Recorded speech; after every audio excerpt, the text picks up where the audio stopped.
इस फल को देख रहे हैं आप? अभी अभी अपनी डाल से अलग हुआ है। बड़ा दुख होता है ना जब आप अपने उद्गम से अलग होते हैं, परंतु ये दूरी भी आवश्यक है। अब इस फल को ही ले लीजिए।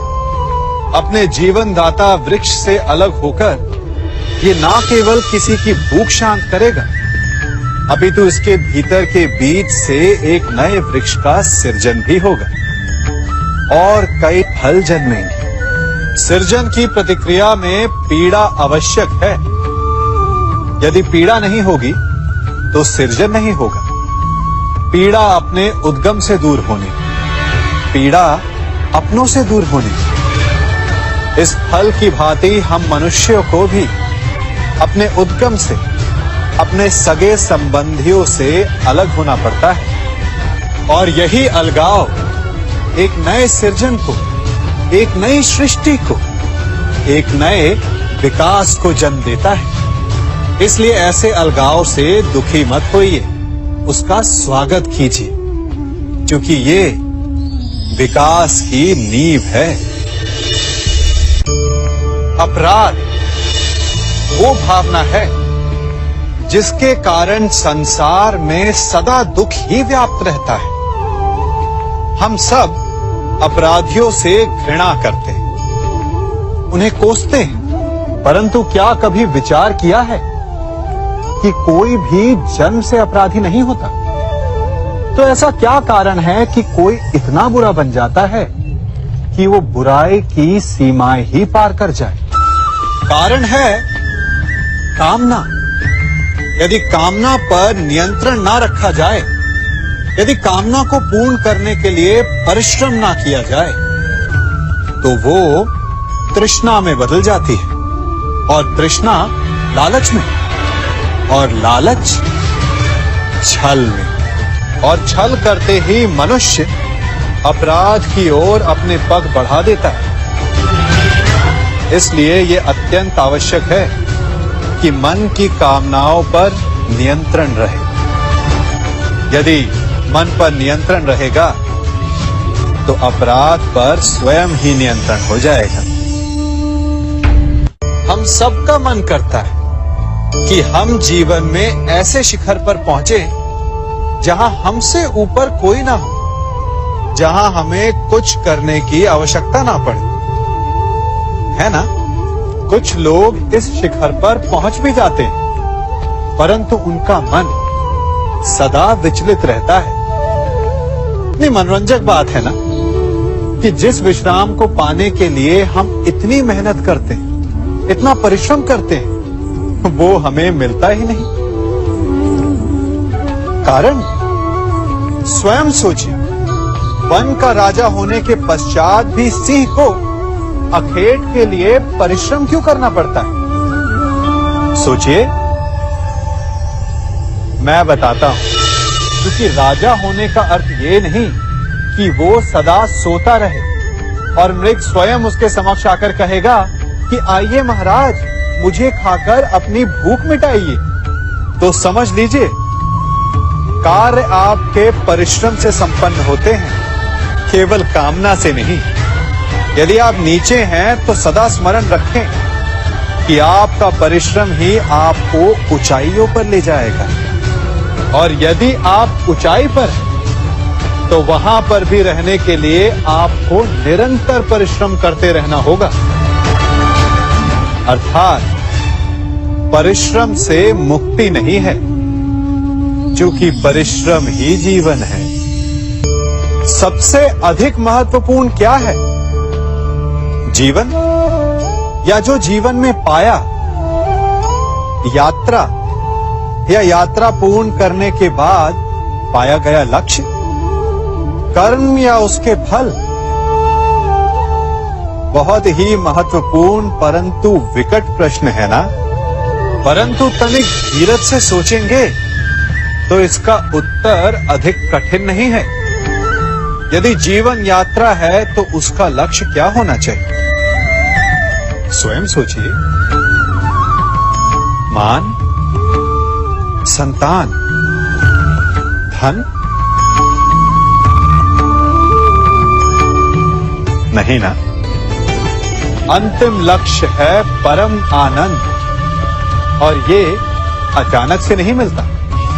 इसे पाने का केवल एक ही उपाय है, और वही आपका कर्म है, वही आपकी यात्रा भी, और वही आपका प्रारब्ध भी है।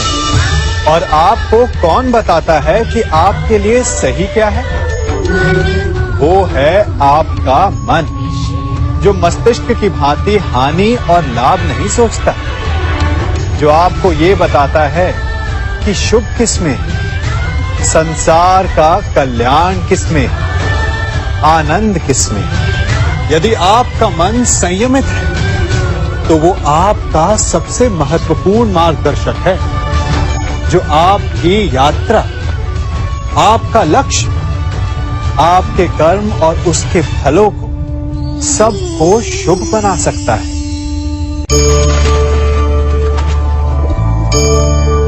इन पक्षियों को देख रहे हैं आप? इनका उड़ना वायु में इतना संतुलन मुक्त कर देता है ना? इन्हें उड़ते देख आपके मन में भी इच्छा होती होगी कि इन्हीं की भांति आप भी स्वतंत्रता से उड़ पाएं। ईर्ष्या होती है ना, जब आप इन्हें खुले आकाश में ऐसे विचरण करते देखते हैं। पर कभी सोचा है इस उड़ान को, इस स्वतंत्रता को पाने के लिए कितना परिश्रम, कितना अभ्यास किया होगा इन्होंने? आकाश में उड़ने से पूर्व धरती पर कितना गहन परिश्रम किया होगा इन्होंने। इनके माता पिता ने पहली बार जब इन्हें पंख फड़फड़ाने को उकसाया होगा तो कितनी बार गिरे होंगे। पहली बार वायु में उड़ते समय कितना भय लगा होगा इन्हें। अपनी पहली उड़ान के पश्चात धरती पर उतरते समय गिरकर कितनी चोट खाई होगी। इस उड़ान का, इस स्वतंत्रता का ये मूल है। यदि आप ये दे सकते हैं तो अवश्य आप भी इस स्वतंत्रता को पा सकते हैं। इन पक्षियों की भांति ही अपने चारों ओर जब भी आप किसी सफल मनुष्य को देखें तो उससे ईर्ष्या ना करें, उसके परिश्रम और पीड़ा को समझने का प्रयास करें जो उसने यहां तक पहुंचने में पाई है। प्रेरणा लें, प्रयास करें और स्वयं भी सफल हो जाएं। कभी वन में सिंह को अखेट करते देखा है? हमें लगता है कि सिंह तेजस्वी है, बलशाली है, तीव्र है, इसलिए वो अखेट कर पाता है। परंतु इस अखेट के दूसरे पक्ष को भी देखने का प्रयास कीजिए। सिंह अखेट तभी कर पाता है जब हिरण आस छोड़ देता है, जब वो भागना बंद कर देता है, जब वो संघर्ष करना छोड़ देता है। सिंह हिरण की मृत्यु नहीं चुनता, हिरण स्वयं अपनी मृत्यु चुनता है। ठीक उसी प्रकार असफलता हमें नहीं चुनती, हम असफलता को चुनते हैं। ये हम ही हैं जो आशा को छोड़कर संघर्ष करना छोड़ देते हैं और भाग्य का अखेट बन जाते हैं।